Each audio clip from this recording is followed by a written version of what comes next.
Okay, so for this video, I am going to be speaking about the breaking news from FC Barcelona regarding the VIP seat sale that is going to give Barcelona 100 million euros. All of this is just reports and rumors coming from certain sources, so I am going to be dividing this video to what we know is rumors and could be fully official within the coming hours, and then later in the video, we're going to be talking about what for sure did happen in regards to Barcelona trying to register Dani Olmo and Pau Victor. All of the details is going to be handed in this video, so if you guys are new here, welcome to the channel. I'm happy that you guys are here. If you guys are FC Barcelona fans, this will be the channel for you. This is where we do talk about everything regarding FC Barcelona in terms of the financials, the sporting talk, the transfers, match reviews, match previews, everything in between. All of it comes down to this YouTube channel. So if you guys do like this video, please support this channel by liking this video and also subscribe to the channel. So let's first talk about the rumors that is yet to be finalized by FC Barcelona. And so it says here, according to a reliable journalist, Franco Reyes, he has claimed that Dani Olmo and Pau Victor will be registered, bearing any surprises. Only the final signatures from Joan Laporta are missing. The other parties have already signed all necessary documents. And not just this, right, but it has also been reported that Barcelona secures 100 million euros in a deal for selling the VIP seats, which of course does enable the registration of Dani Olmo and Pau Victor. And the club will return to the 1-1 rule for the financial fair play, making it a very big milestone for FC Barcelona and Joan Laporta. For the first time within the past 5 to 6 years, Joan Laporta has officially handed Barcelona the 1-1 rule, meaning that Barcelona can now make transfers in a normal way. So to give you guys a brief understanding on what the 1-1 rule means, it basically means this: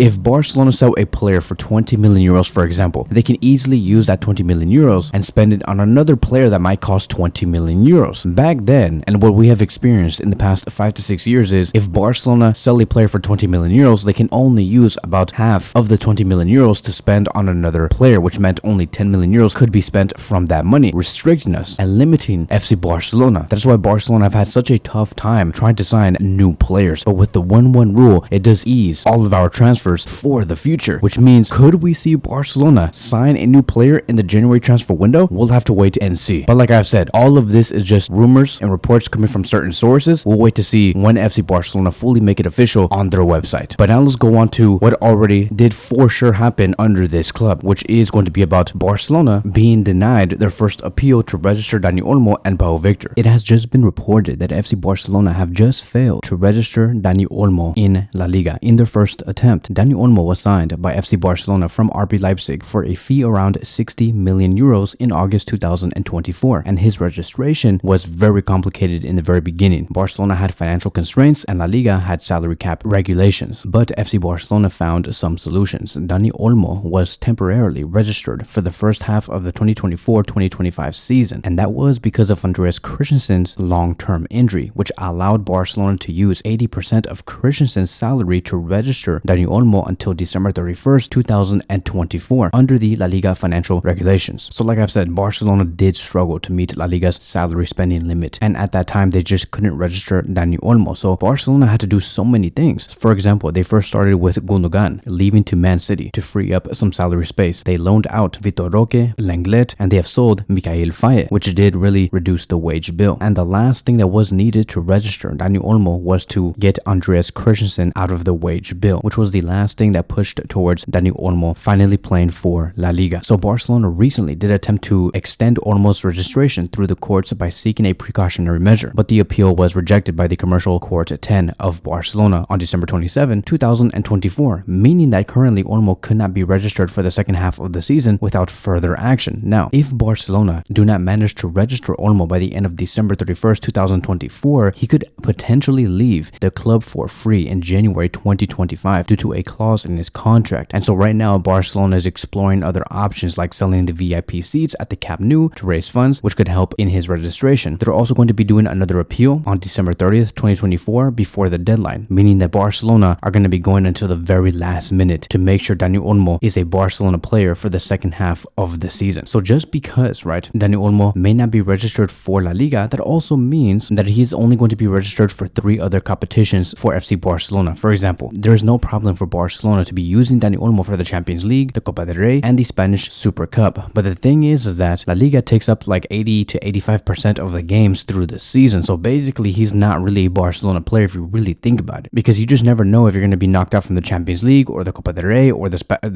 Spanish Super Cup. have, right? That's only about 2 matches. So this is a real issue. And the football director of FC Barcelona, who is Deco, also expressed confidence that Dani Olmo will be registered before the end of the year. But as of now, there's a lot of difficulties. La Liga also had a few things to say about this outcome, and this is what they said. The league's established budgetary balance rules implementing the powers conferred upon it by law. The league has stressed the importance of the rules being applied in the same way to all clubs and thus avoiding potentially seriously altering the equal conditions of the competition rules. So in short, it's basically them saying that FC Barcelona did not meet the requirements and they are just looking out for the best of the club, which I think is just ridiculous. Like the way that Javier Tebas is managing all clubs right now in this league, it is just ridiculous. It does force for the clubs to sell their players to other clubs like in the Premier League or in the French League or in the German League, making this Spanish league less competitive and less attracting. I don't know why Javier Tebas is like this. I think that if Javier Tebas' best interest is to make a league that is attractive, right, that the world wants to see, you try to invite the best players in the world, that you try to maintain the best teams in the world by strengthening Athletic Club, strengthening Valencia, strengthening Barcelona, Atletico Madrid, Real Madrid, Real Sociedad, Athletic Club, all of these teams, right? It's